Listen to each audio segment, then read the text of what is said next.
Mercedes-Benz is not new to the mid-sized crossover market. The angular GLK came to the US back in 2009. Now the K is gone. See?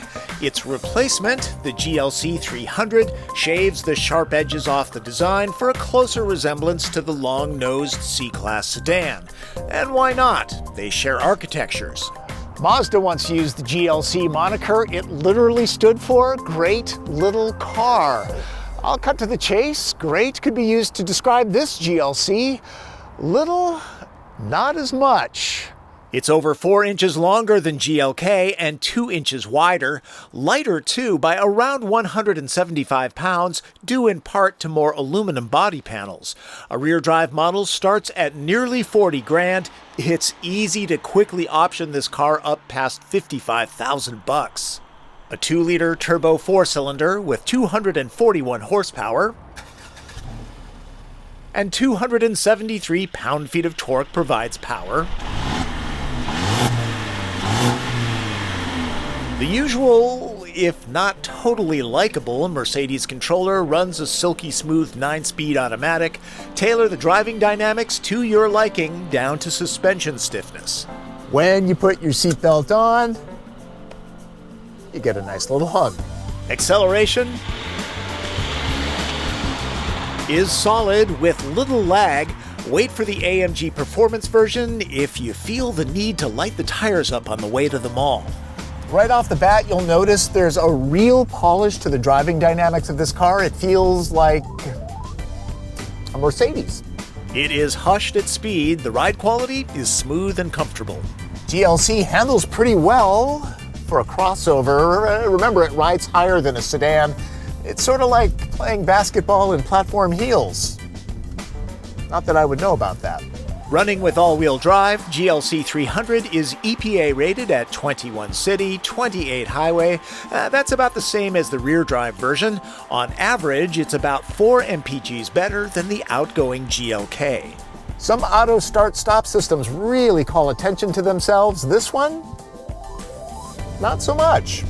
For the safety-minded, an auto braking system that detects pedestrians can be ordered for $2,800.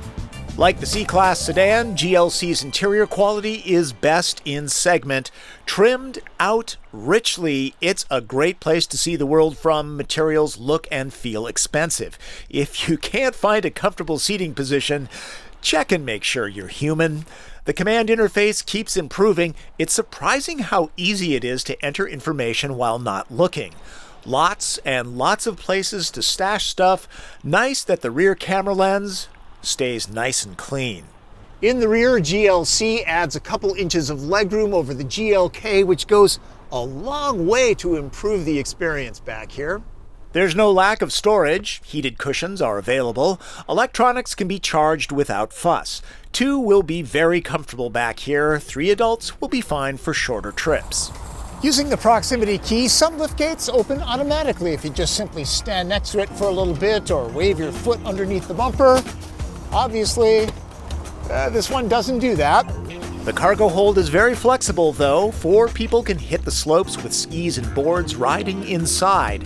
Under the floor, there's a good amount of space, not quite enough for a pack of my standard measuring metric. Normally, vehicles this size swallow up 9 packs. GLC stops at an easy 7, but let's add 1 more for the area underneath. GLC300 is exceptionally done, but for peace of mind, you'll still want to cross-shop Acura RDX, Audi Q5, BMW X3, and Lexus NX.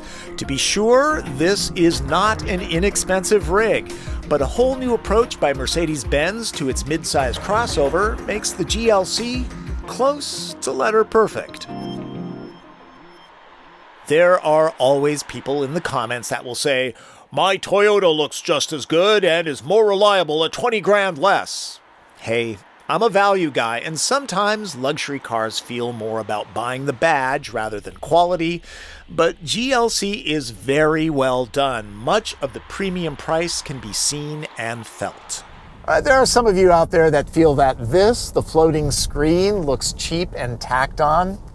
I don't know. I kind of feel that it makes it lighter and airier. It eliminates that big lump that you have to look at. Unlike, say, the Lexus NX, GLC's exterior design doesn't call much attention to itself, much like the Audi Q5. If you have the cash and you like the look, $4,000 will get you Magno Dakota Brown paint, which is a matte finish. There you go, gang. That is my take on the Mercedes-Benz GLC300. If you're buying in this segment, I highly suggest you take a look at this rig. It's very, very well done, if you haven't figured that out by now. That's Driven. I'm Tom Voelk.